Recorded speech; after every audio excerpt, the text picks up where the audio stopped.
Yeah, I think for me, like I just wanted to answer that briefly as far as like who's in my village or who I would consider my village. I saw one of the comments, so funny.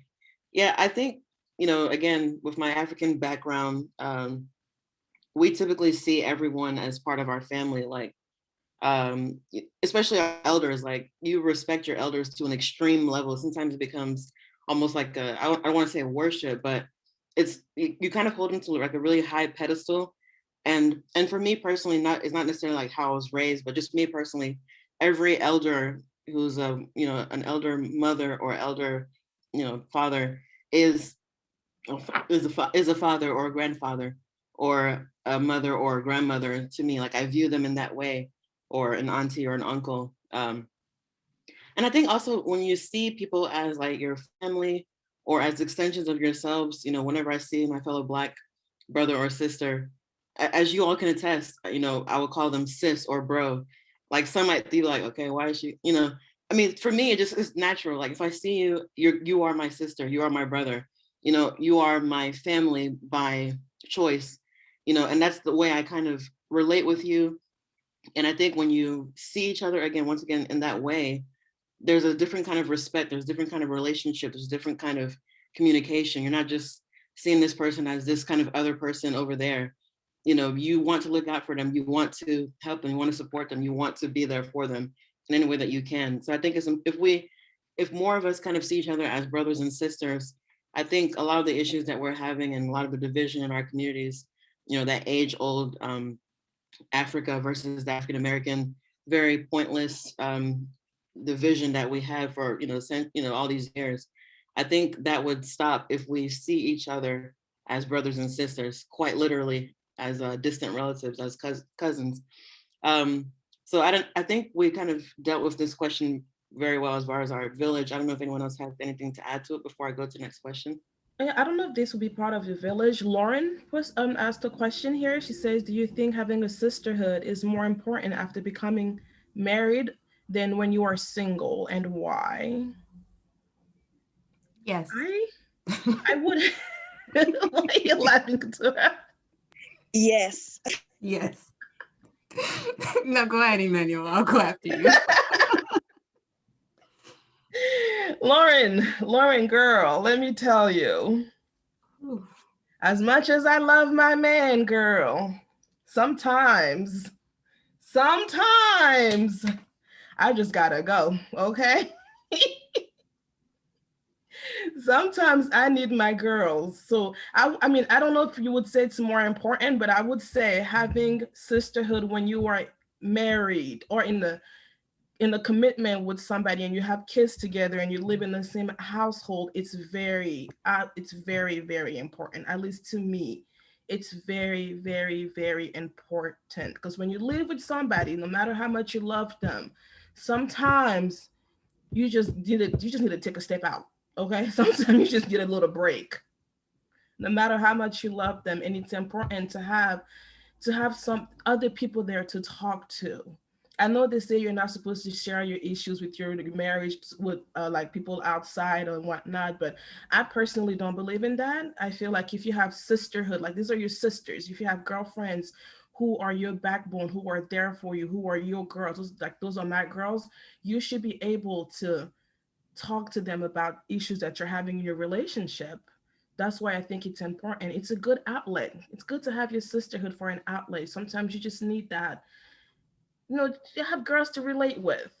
To me, it's important. So, yes, Lauren, girl, if you're married or not, if you're married and you don't have sisterhood, sister, go get you some. You need it.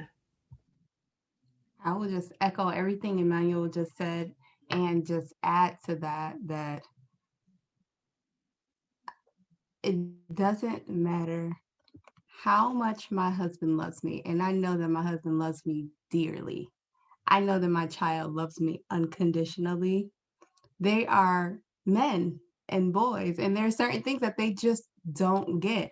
Like when I'm in my moods, they just think I'm being crazy. They don't understand what's going on in the inside of me.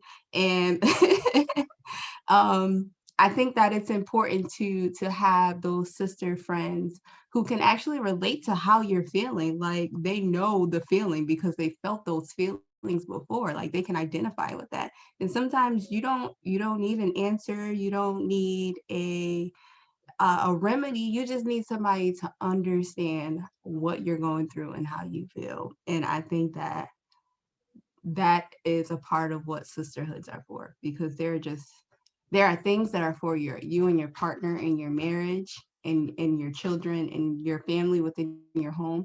And there's a special kind of relationship that you share with your sisters that it can't be replaced by anything else either. So I definitely value my sisterhoods more. I don't think that they're more important, but I place a different value on them now that I have my own family and I'm in a house full of males and I'm the only woman here. I definitely value them more. Absolutely. Girl, same. I think that's really interesting point, because I think, I don't know, would you all say that making friends or making, I guess, girlfriends in adulthood is more challenging maybe? Or do you find it easier maybe compared to growing when you were a kid? Or is it kind of more or less the same depending on how your personality is? I think it's different. Like it's based on something different. Like it's based on a connection, whether it's your children or your personal interests, or you can relate because you're in relationships or married. I just think it's different. Okay, so let's maybe go to the next question. How would you say the role of women has changed from our mothers, our aunts, grandmothers, and other women in our lives? So I'll kind of leave this question a little bit open, whoever wants to respond. I think the roles as women have dramatically changed. Before, we were supposed to just take everything. It doesn't matter how you feel. You get up, you do what you have to do for your husband. You do whatever you have to do for your kids. Whereas now, as everybody else who actually has partners, we're talking like it's a 50-50 situation. Like it's give and take. If, as Emmanuel was saying, when she's tired, her dude gets up and gets the kids together. Whereas in our moms or grandmother's generation, it's like taboo. Like, what are you doing?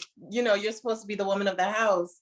You're supposed to cook all the time. You're supposed to clean all the time. You're supposed to wash dirty laundry. You're supposed to do all these things. And then you're still supposed to be happy and, you know, do your wifely duties. Like, I don't understand how they had the energy or the time to do all that back in the day. But that could not be me. And I'm so happy that like the responsibilities or what it is to be a woman has totally changed since we've, you know, come to age as women.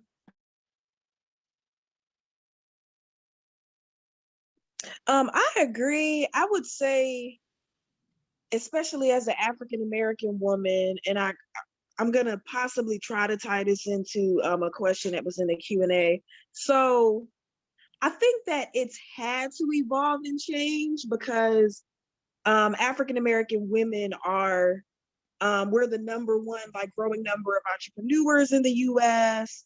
We're the most educated out of, you know, everyone in the US. Typically African-American women out earn African-American men now. So, you know, it's not going to be a thing of I'm working 40 to 50 hours a week and I'm coming home and I'm doing all the cooking, the cleaning and all that, where we both just got off work. You know what I'm saying? Like we're both working full time. We both just got off work and you're going to go and sit on the couch and I'm going to go in the kitchen and clean. Nah, bruh. We both going to get in that kitchen and we going to cook together. We're going to get these kids together. Like it definitely has to be a team effort now because we're not in a place how, you know, back in the 50s, 60s, 40s, where, you know, the husband was working and he was making all the money. And for the most part, the wife was home and doing everything. Like it is a team effort. Everyone has to bring 100% to the table in order for everything to work. As far as the roles of women, someone asked in the Q&A, what role do African women feel in the US in comparison, I'm paraphrasing, in comparison to African American women? And do you all feel like African women inherit some of the issues and problems that African American women have? I'm just curious. I thought it was a good question. What do you mean by issues? I think we all have the same issues, do we not? Oh, is it just me? I mean, So I also like to know what, like, if you could tell us like what issues that you see, or if you feel like there are certain issues that are inherited from African American women that might help to better answer the question. I thought they were kind of referring to like racism, as far as like how, you know, when you the two racist people were all just Black. They don't see that like, oh, when Nkiru's from Nigeria, Emmanuel is from Liberia, or wherever she's, you know, whatever country she's from. They just see like, oh, you're Black and that's it. So I feel like they inherit a lot of like the stereotypes that are given Gotcha, to I them. understand. Yeah. Interesting. And I actually wanted to address one of the comments in the chat from Miss Alana Jackson. She was saying that, sorry, let me just hope I didn't miss it. No, I'm sorry, it's from Tiffany Morgan. She was saying that she feels that kids, men, and seniors can make friends so much easier than women in adulthood. And I pretty much responded because and it kind of goes back to one of the, I think the poll questions maybe, or I don't know where it was in our conversation, where I think we as women, we kind of find it like it's a lot more difficult to forgive one another than it is to forgive a man, or for men to like, well, from my observations, I always see men kind of relating well with each other. Like, you know, you see young boys, for example, oh, you have a basketball? I have a basketball too. And like they become friends instantly. For like women, it takes Besties like a for lot. life, right? Yeah. For Over women, basketball. like for women, I feel like it takes like, well, I mean, from my experience, I feel like most women, like, we put up too much of a shell when it comes to building any kind of friendship with another woman. There's always some kind of weird, like, resistance, like, this woman is, you know, all these weird things in your head. But that same kind of, I guess, you know, these same kind of, I'm losing the word at the moment, but these same kind of maybe boundaries or whatever are not set for men. When men kind of cross us, we tend to be more forgiving. And I don't know if anyone cares to talk about that. Why do you think that, you know, we're more forgiving towards men than we are towards women, or that men seem to kind of get along better with each other than we do? I think it's because a lot of their friendships are really surface too. They have their friends for certain things. Like I found with my boyfriend, he has a bunch of different friends like he has friends that he goes and smokes cigars with. He has friends that he debates politics with. He has friends that he goes to church with. I mean, he has like one or two friends that are kind of that encompass all of those things. And for the most part, their stuff is surface. Like, oh, you're a Dallas Cowboys fan, so am I. Let's watch the game at the bar together. Like, it's not anything really beyond that, if that makes sense. I would agree. Like, if you my friend, if you my sis, you my sis. Like, we ride or die. Like, we we in all aspects. But I also had to learn in the midst of like disagreement and conflict with my friends and the people who I consider to be my sisters, that number one, I have to love them and accept them for who they are in order for our friendship to work and to last. And, you know, some of my friends aren't really good at calling me and checking up on me. And I may have to be the one to pick up the phone. And I had to determine, is that something that I am okay with in this relationship? So I had to do a lot of like self-reflecting and a lot of reflecting on a lot of my relationships, especially in times where I felt like very alone. Because like when postpartum kicks in, that's just something else. It's something else. So you know, in those moments, you evaluate your relationships and your friendships. And I made a decision, like, if these are the people that I'm going to consider my sisters, or I'm going to consider or allow to be in my life and my family's life, like, I have to accept them for who they are. I have to understand who they are and accept them, flaws and all. Like, the same way in my marriage, we accept each other, flaws and all. because honestly and truthfully, I think it's the same with sisterhoods. Like your blood sister, you're not gonna just cut off because you argue with her and get an attitude. Y'all gonna be talking in a couple of days, probably the next day, later on that night, you know. And so I think that that's important as well. I do think I agree that we take things to heart. We take a lot of things to heart when it comes to our relationships with other women. Can I just chime in before we move on? Yeah. I feel like we take a lot of things to heart because it's like we're women, so you know how another woman is, you know what would tick another woman off. So if you're doing stuff that you wouldn't want me to do to you, why are you doing it to me? So I feel like that's why it's harder to, we're harder on each other because we're women, rather than thinking, okay, what may tick you off may not tick me off, or vice versa, and then men are just, they're from another planet. So we give them a lot of leeway because they don't typically understand where we're coming from. Whereas my sister, we've been sisters for how long? Like, you should know, like, that's going to piss me off. So why would you do that? So, yeah. I don't give leeway, sis. I do. I So give a no lot mercy. of leeway, actually. No, ma'am. I wanted to address the question that Amek asked. She said that, one second. She said, do you think that African American and African men are held to different standards?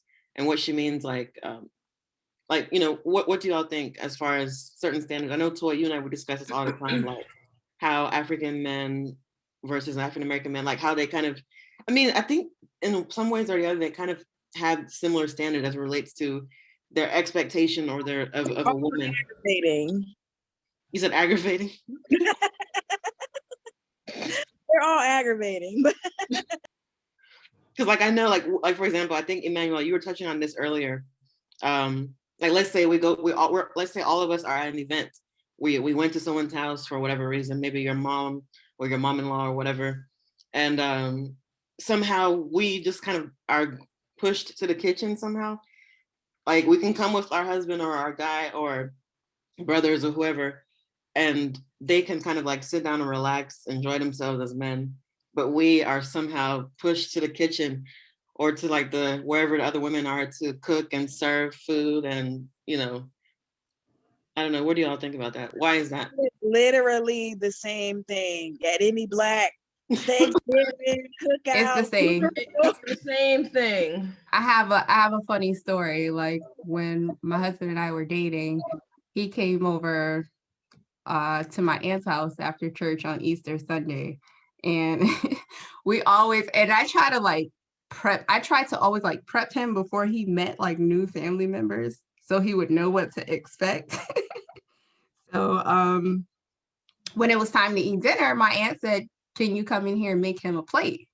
And I was just looking at her like she was crazy, because we don't do that. Like he's not about that. Like, I'm not handicapped. I don't need you to make my plate. I could make my own plate. Like that's just not a thing for him. But that's the thing. And on my mom's side of the family, like the women, that's just what they do. Like you cook, you clean, you serve your husband.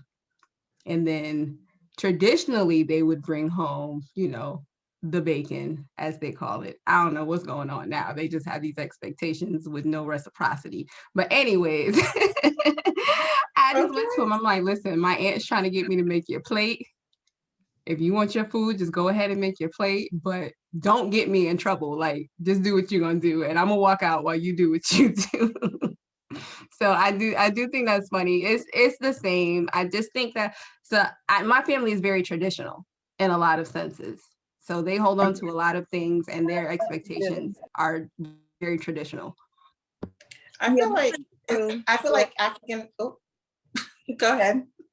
Yeah, mine is the same way. And I do make my husband, man, whatever his plate. Like it's not a big deal to me. And the funny thing is, he always tries to switch up and make his own plate when he's with his family, knowing that his mom is going to be like, why are you making your own plate? Like, it make you look bad, right? Yes. Like, why are you trying to make me look bad in front of your mama? That's why I prepped him, because I knew that he was gonna look at me like I was crazy if I picked up a plate and started making it. Like, what are you doing? What And are we doing here? that cookout, the women go into the kitchen, help with the sides, and the men go to the grill. That's the only time men actually like cook at a big family event. It's on that grill. And it's funny because I feel like sometimes we naturally find ourselves in those positions. Like, not that anyone necessarily pushed us there, but we just somehow we're conditioned that way to kind of move into these spaces. And then, like, I think sometimes it takes more effort to, like, say, like, a lot more willpower to be like, okay, I'm not going to go into the kitchen. I'm not going to serve, like, do you ever feel like you're kind of fighting within yourself when you don't do these things, especially in front of, I guess, people who will probably judge you or make comments or whatever? It's like, who am I gonna get in trouble by more? Like, who's gonna judge me more? My grandmother or my husband?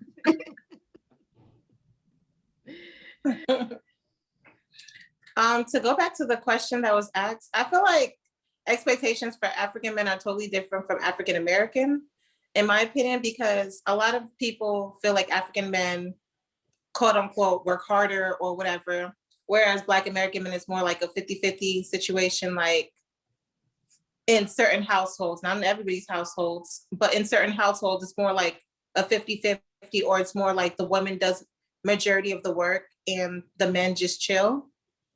So that's my opinion on that. I feel like sometimes that's a differentiation. So I think, thank you, Kathy, for that.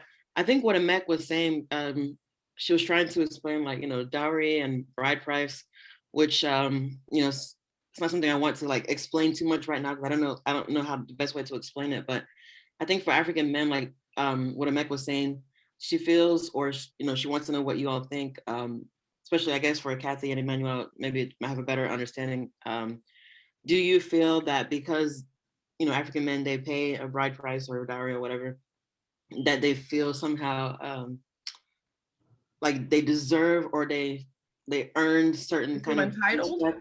Yeah, entitled. Yeah, thank you. They're entitled to, like, okay, well, I paid this money, or I did this for your family. So now Can I come in? Yeah, please. Okay. Because I represent, well, I guess a little bit of the older group. The bride price is not for the wife, it's to show, it's like a survival, it's like a list of survivor, right? Where if you really want to come, because there's this poem we say there's this poem that we say in Nigerian when they're getting married.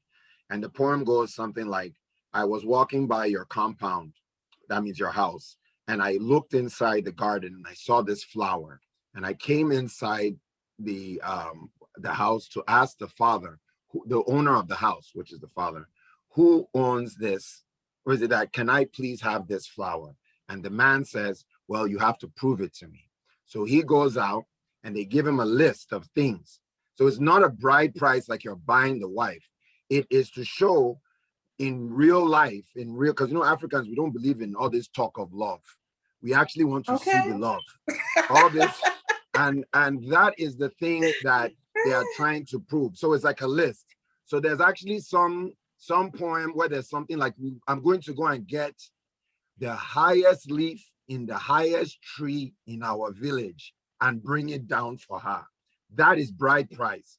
So it's actually, and that's one thing that I wanted to come in and say, is that there is a balance in African tradition, that while we recognize that we are equal in the African tradition to our women. In fact, I would even say the women have a lot more influence than they are given credit for. You no matter what you do outside, when you come home, the woman is running the house. So you fall in line as you get inside the house. You know who's in charge. But we know we are not the same. And that is the difference. The African woman, it celebrates her womanhood. In fact, it would be the African woman saying, please, young man, get out of my kitchen. It's not even the other way around. Like, nobody's pushing the woman to the kitchen. She's like, hello, I don't want you to do this because you're going to mess it up. You're a man. You don't know how to do this stuff. So it's not the other way around. It's not like they're pushing. There's some things that women in African culture don't want the men to do. We don't want you to ask, we don't want to ask you to marry us. We don't want to ask you to marry us. We don't want you to take care of our young children. I'm telling you, if you let a man take care of your children, the child is going to go to school with one sock up, one sock down. Everything will be turned upside down. So you tell him, hey, don't worry, I got this. You stay out of this. So, and then that sisterhood is there. Now, I definitely agree that there's the men in Africa, I think, especially the older ones, they are a bunch of a-holes, right? And they do push the envelope. But in the end of the day, I will guarantee you, especially with strong Black African, especially with strong African women, they are running their husbands. It's not, they are denying their husband this. It's a game. An African woman looks like, okay, yes, I could pick up this glass because I'm a woman and I have a hand, I could do it. But they look at, why would I do that? This guy is working for me. He's bringing all the money home for me.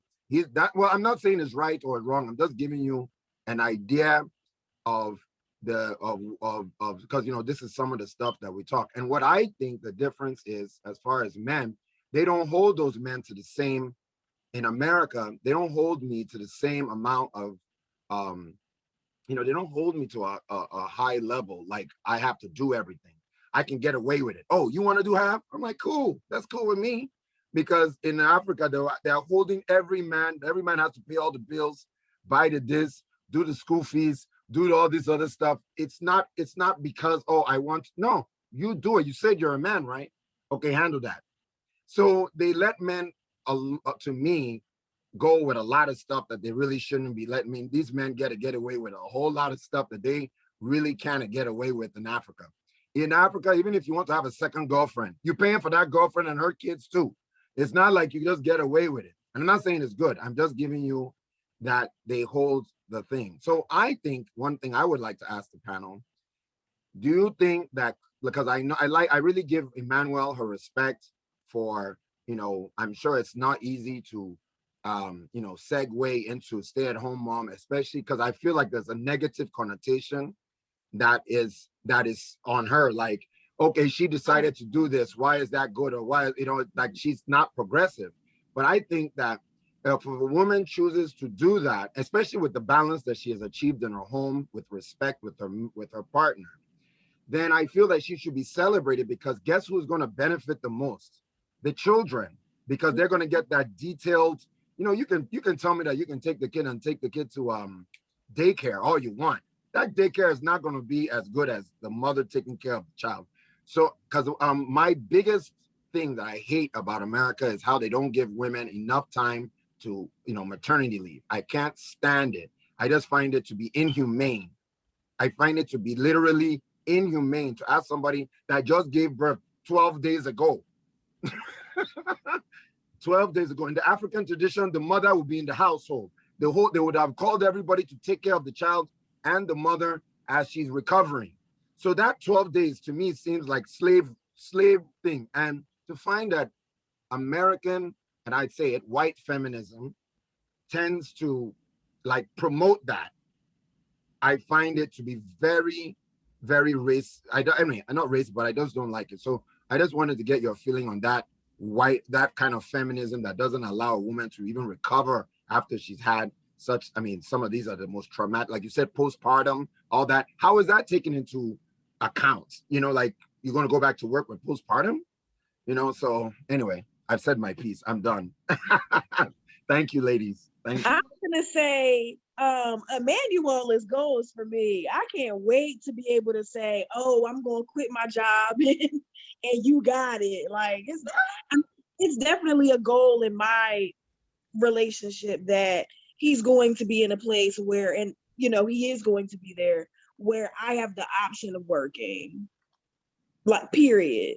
It's definitely not something that, I don't feel like it's something that African-American women view as negative. And I guess it could be a thing of the influence of white feminism, feeling like all of the women have to be out of the house working in some type of way.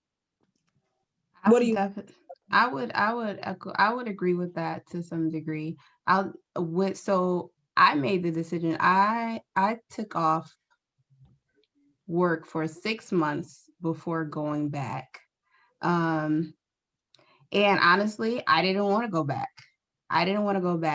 But I felt guilty not going back because I felt like I was kind of like robbing my family of kind of better stability or more stability, which wasn't the case. We were fine, but I personally felt like I needed to contribute more. But it was tough. It was tough for a while. Luckily, COVID hit, so I went back to work at the beginning of December, and then from maybe December, January, February, I was working. And then I made the decision in the beginning of COVID because my job didn't say, okay, we're shutting down or we're working from home or anything like that. I had to make the decision to use all of my paid time off to stay home with my child because I made the personal decision. I'm not sending my child to a daycare in New York City. I'm not doing that.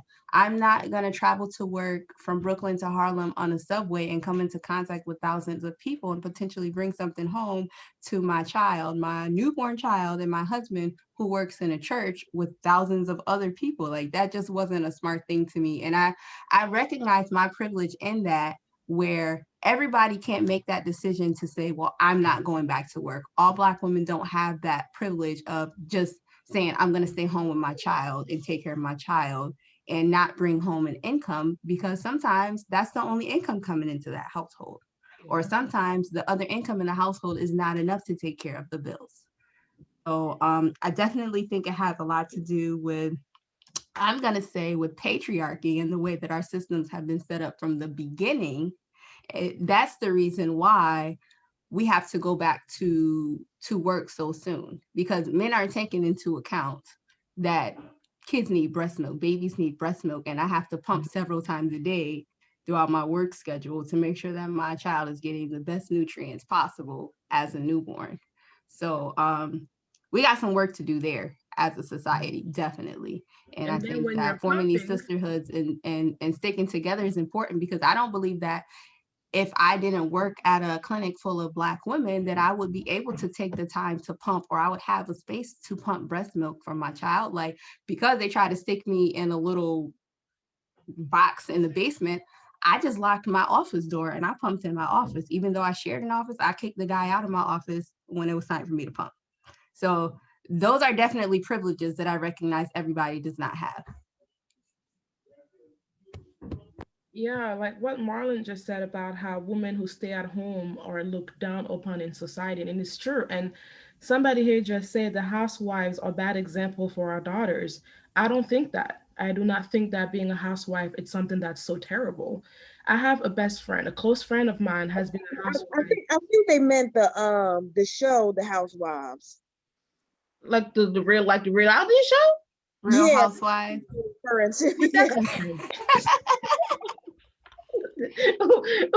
it's like capital H Housewives, so it's the name of something. Huh? Interesting. Okay, then ignoring that then.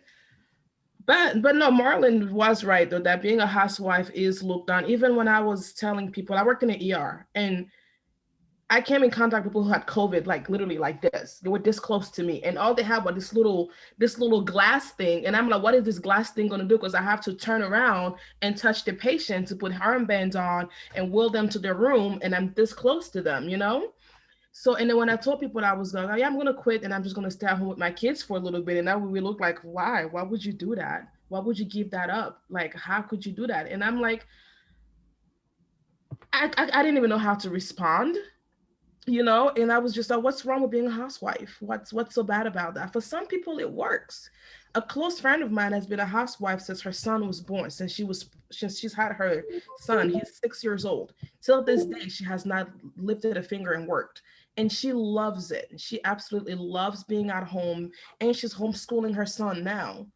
You know, and then she has a daughter who's 3 years old. So she enjoys being at home and being a housewife. So I feel like if it works for them, it works for them. You know, I don't think like housewives should be looked down upon like it's not even that hard. All you're doing is raising the kids. Like, and then some you have, and especially women, it's always women that do this.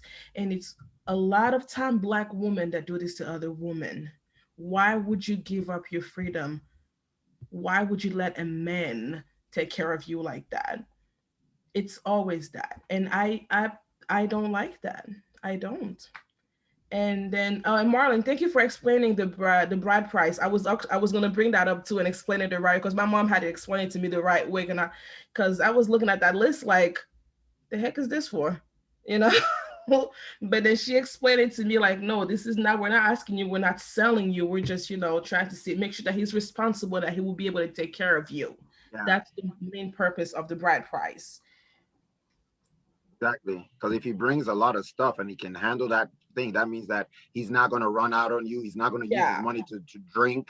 He's not going to use, it's a test for the man. You have to understand, these African traditions, they're not there. I mean, I have a daughter.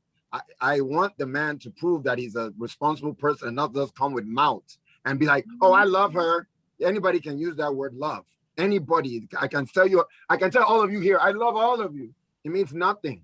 But what am I going to now take out of my own hard work and sweat and tears to prove to the family that if you give this flower to me, this flower will grow into a mighty tree? That is what the whole thing, we put our wives as queens. We do not look at well, in Nigeria, I don't know, I may not, but we give our wives the complete, we are there to serve them and serve our family. The husband can be looking like trash. But if the wife is looking beautiful and cheeks are okay and the children are looking good and going to good school, they will say that's a good husband, and he will get respect from everybody. And this respect goes to business. If I know that a man is cheating on his wife, I will not hang out with him, because I don't want my own wife to be like, I see who your buddy is. These things, there's a balance. It's not just like, you have to trust in the traditions. Trust that we didn't come up with this thing over thousands of years of dealing with Black men, Black women traditions. You can't reinvent it in one. I know that there's been a disconnect between the African American community. My mom is from Danville, Virginia. I completely know I completely understand. And the African community, my dad is Nigerian. But I do believe that there is merit in the African traditions, but they definitely need to be upgraded because, of course, men take advantage. That's what I mean. I'm not gonna sit here and lie, Yeah. And I was gonna piggyback off of that, Marlon. So in part of what Emmanuel said, so the reason why, especially for African American women, we're taught, as far as like a coming of age thing, you turn 16, you get a job, you're independent. Like my dad always told me, like, don't depend on a man. You work, you take care of yourself, that's it. Because when situations happen when and if, God forbid, the relationship goes south, you need to be able to leave and to be able to take care of yourself. It's one of the first things that I help my clients with when it's time to make a safety plan if they're experiencing domestic violence is, what money do you have? Because you're going to need that in order to leave. If you haven't worked in 5 years, it's going to be really hard because you had kids. It's going to be really hard for you to like find more work possibly and to be able to like fully be independent. So it's just one of those things that can become challenging if things don't work out. Fortunately for me, in my tumultuous marriage, I was always the breadwinner anyway. So when it came time for me to leave, I had money to, kind of float on for a while. I was able to pick up and leave and start over rather quickly versus others who didn't have the education that I had, who didn't have the job experience that I had, because I chose to continue to work no matter what. So that can be, I wouldn't say that people look at you, Emmanuel, like you're crazy. There's more of a concern, like if something happens and you need to be able to take care of yourself, right? Are you to be able to do that? Like, basically, does that make sense? Absolutely right. And this too stems from slavery, people. Yeah, so I wanted to actually say that. Go ahead, Victoria. To give some context to what Toynia is saying right here, we didn't have a choice. We had to take care of our families because our men were sold off, literally. Yeah. So we had to think worst case scenario. My great grandmother had to think worst case scenario. She had several husbands, and at the end of the day, she was living with 7, 8, 9 kids, taking care of them by herself. Yeah. So Correct. that's what she taught us, how to survive on our own without a man. And it's unfortunate, but it's a survival skill that they learned and that they taught us because they wanted us to be self-sufficient. Okay. Now, Can I, Go one thing, okay, go ahead. no, we might be talking about the same thing. You start. Well, the main thing I wanted to say is that one thing that I do think that is that the African American woman that doesn't have that, the African woman is trained to be a business person. That's what I was Not talking about. Yeah, not a job. Yeah. Like when I got married, I'm divorced now, but when I got married, my wife actually they sent her to school to learn fashion design. She was one of the best fashion designers in Nigeria. I mean, literally, she was heads and because while the other fashion designers in Nigeria were from, like, they were lawyers, their parents sent them to go to school to be lawyers and doctors, and then they now changed at the end of the day because that wasn't in their heart. My ex-wife went there for that. So when I married her, I knew the first thing I need to do, see, that's what the bride price is. I also had to save money so that when she comes home, I want to encourage her to do her business, because her business is going to allow her the flexibility to stay at home, take care of our children, this and that. We built a workshop with, and I bought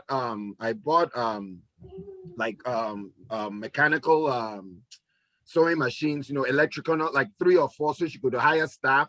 We had to go, and my family, and I talked to my uncles. They said, okay, take this one, because we know you're trying to put your family together. So all the uncles give you money and things during when you get married, they'll be giving you 50,000. This is so that you can gather that money, so that you can now say, okay, look, wifey, I know that you want to go and do your career. Also, remember, the parents have spent a lot of money for her to go to college.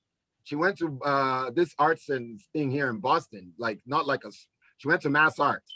Not like she went to somewhere cheap, So we had to make sure that she's going to be healthy, happy, and moving forward in how. That's what when they say you're letting them off too easy. These men, we have to actually make sure that seed money is there to start her business, so that she will have that flexibility. So it's not like we're telling her to stay in the house.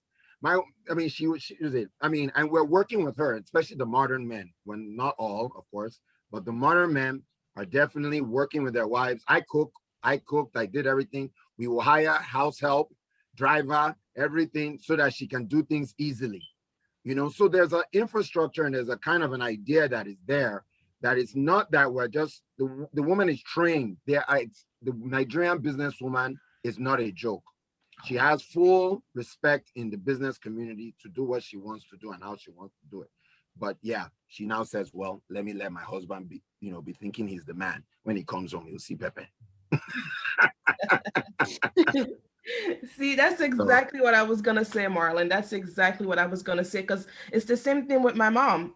When my mom married my dad, they had me before they got married, but when she married my dad, she was staying at home, but it was back home. She was a businesswoman. She has a store. She had the house in the back, and my dad built a store for her in front of the house.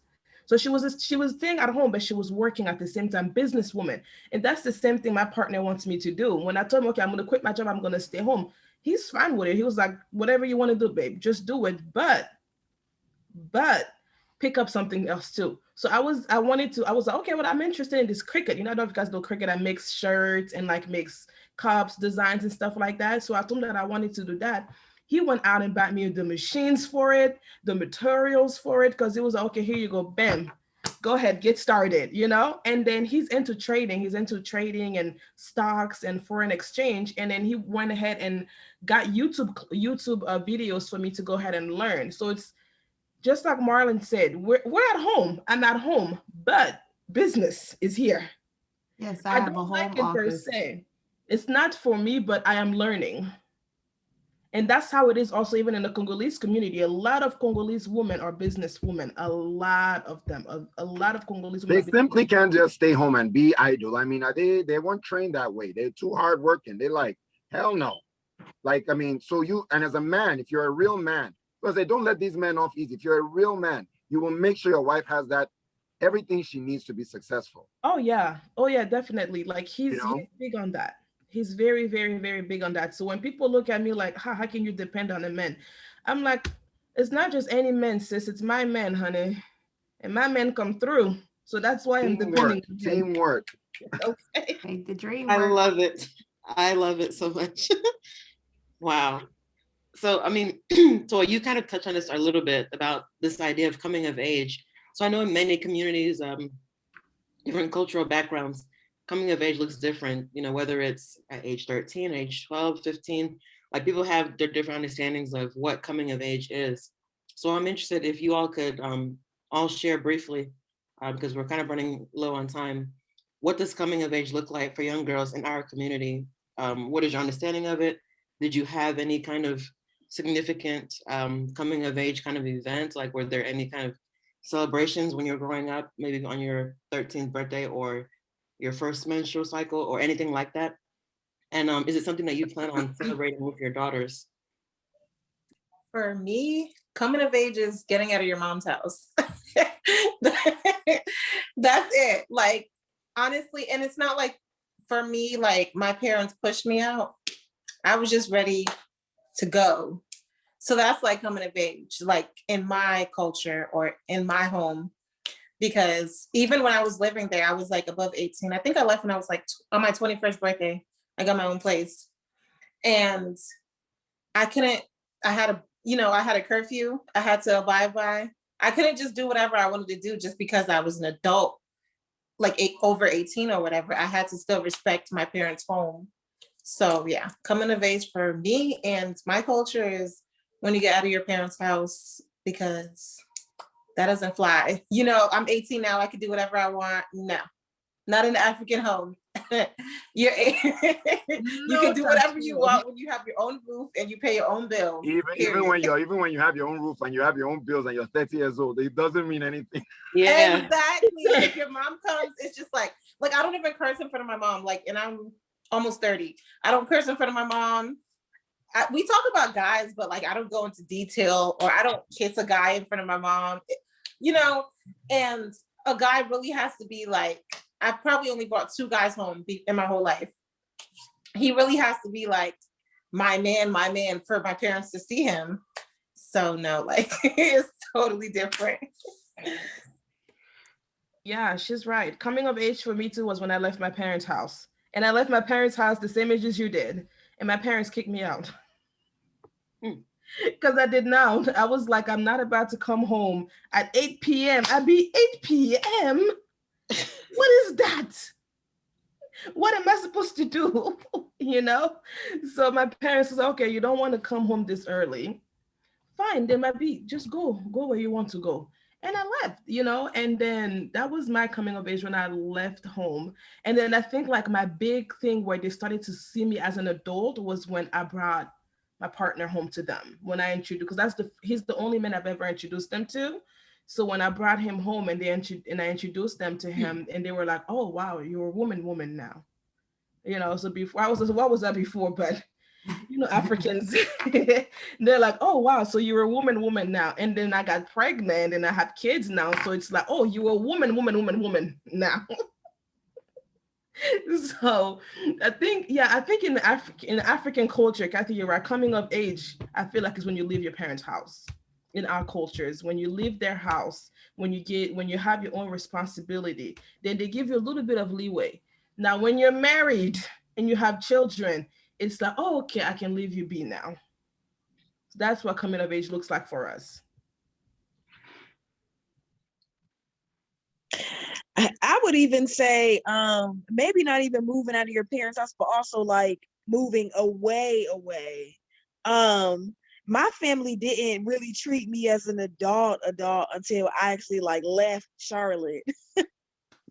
That's what it was like. Oh, you're really on your own and doing your own thing. Like you're not coming to the house every weekend and all that. But I will also say, I guess for African-American women, turning 16 and getting that first job, as crappy as it was, my first job was at AMF Bowling Alley, working food and beverage, smelling like chicken wings every night when I came home. Oh my gosh. But that first job, that first little sense of, having your own money, and like that's definitely a coming of age experience. I would agree. It's the turning 16 and getting your own job. Actually, I started working when I was like 14. So I would get summer jobs and I had to beg my parents to let me do that. But I just wanted that. I needed that independence at that age for myself. But when I turned 16, I started working. And coming of age for me was being able to kind of do some things for myself and take the load off of my mom a bit, because she was a single mother of 5 and I was the oldest. So I didn't want her to have to worry about me. So I would use my money to buy my own school clothes and stuff like that, the things that I needed. So she didn't have to worry about that.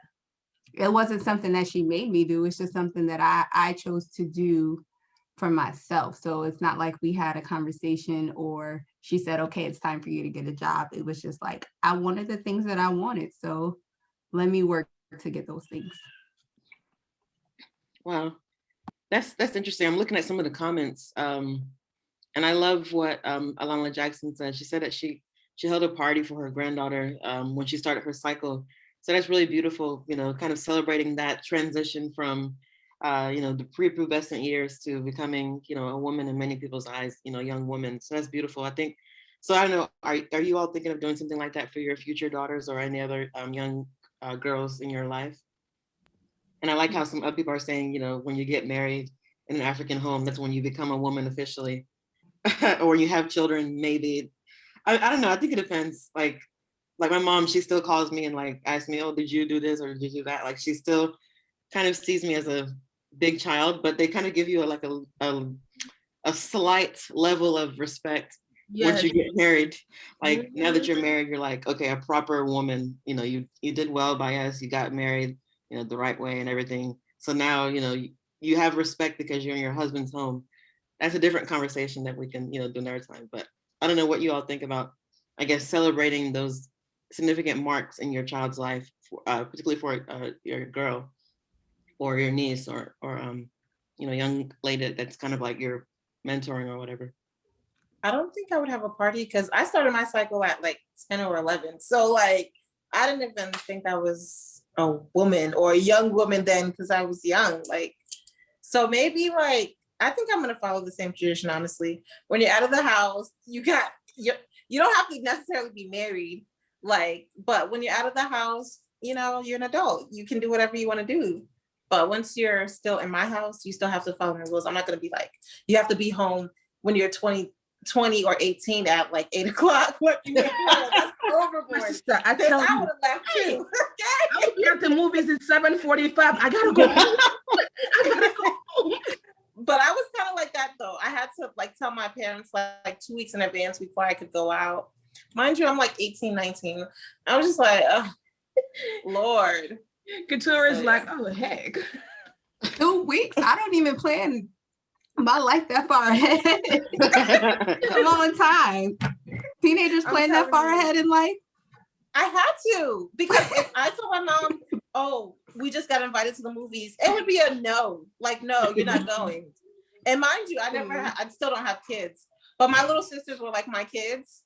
And that used to piss me off. I'm like, these are not my children. Like, or why? you never have to say, you're going with your cousins. So me, I would go out. So I would go with my cousin who's like, wow, she's 30 something now. So she was in her early 20s when I was a teenager. So I would be like, Mom, I'm going with big sis this place. And then my cousin, she would come pick me up and then drop me off with my friend and then go about her day. And I'd just be like, yeah, I'm with her. But I'm not with her. Nah, it don't matter who it is. Even when I was in my 20s, I would have to go either with her or her older brother, my older cousin. Yeah, I'm going to a party, but they have to be there. If they're not there, I will not leave the house. Wow. Oh my gosh.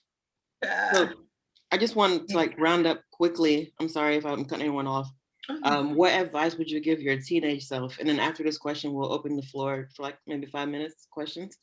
So I'll start with myself. Advice, I guess, that I would give my teenage self, which is something I still believe today and have always kind of believed. The original is worth more than a copy, so always be yourself. Mine would be slow down and like, take your time. Don't rush life. Just take your time. Everything is going to happen when it's meant to happen. Mine is similar to Nkiru. So I would tell my younger self, you're created in likeness and image of God. So if you feel that you are being called to do something or be a certain way, then do that and be that, because that's what makes you you. I would say for me, and I got this from my friend Pumi. She's one of Oprah's goddaughters. She says that your space is sacred. And the reason why I feel like that would be important to tell my younger self is because I am an extrovert and I'm a giver. And I'm always like so welcoming of everybody, and everyone doesn't deserve it. I found myself over the years, especially in my teens and early 20s, I'm almost 30 now, pouring and pouring, and being surrounded by people who don't pour back all the time. So I would definitely say, your space is sacred. I forgot to unmute myself all the time. Mines would probably be like what you and Tora and Corey said, like, be yourself. Be yourself. You were created in the image of God, and He makes no mistake, and you are fine just the way you are. And most importantly is love yourself. That's what I would teach my teenagers. That love yourself. And yeah, it's another story for another time, but that's it. Yes. So Marlon, I don't know, do we have time for Q&A or? Of course, no, we're fine. That's why it's good to be the boss. You can extend the time anytime you like. Hey, No, big shout out to the boss. Oh, amen, amen. I take all prayers. So look, ladies, I first of all, I want to just thank all of you for this. Okay, hold on. Oops. I want to thank all of you for what you guys have done. I hope and I pray that we can get you guys back, because there's so many more issues. I was there enjoying it, and thank you for allowing me to interject with my humble opinion, defend us useless guys, At least we had I felt like I was fighting for the whole gender. But this is an important discussion, and I wanted to continue. I even have one of my students, Uche. She is 16-year-old. She's been working for Afrimerican. I have made sure that she came because I knew that the knowledge that she would get from here will hopefully help her in the future. Now, before we get to the because we want people to talk, so people don't go. We want you to also give your own. We'll let people speak, but we've been, like I said, trying to get some of this COVID information out there. It's very important that we use these very engaging events to reach people that maybe we wouldn't ordinarily reach. The idea is that we have our research, my resource hub, and the resource hub is we have a lot of great links on there, and we'll show you in a little bit. But before that, we'll watch this little commercial that we put together for COVID-19. Okay, if it doesn't want to play. Okay, play.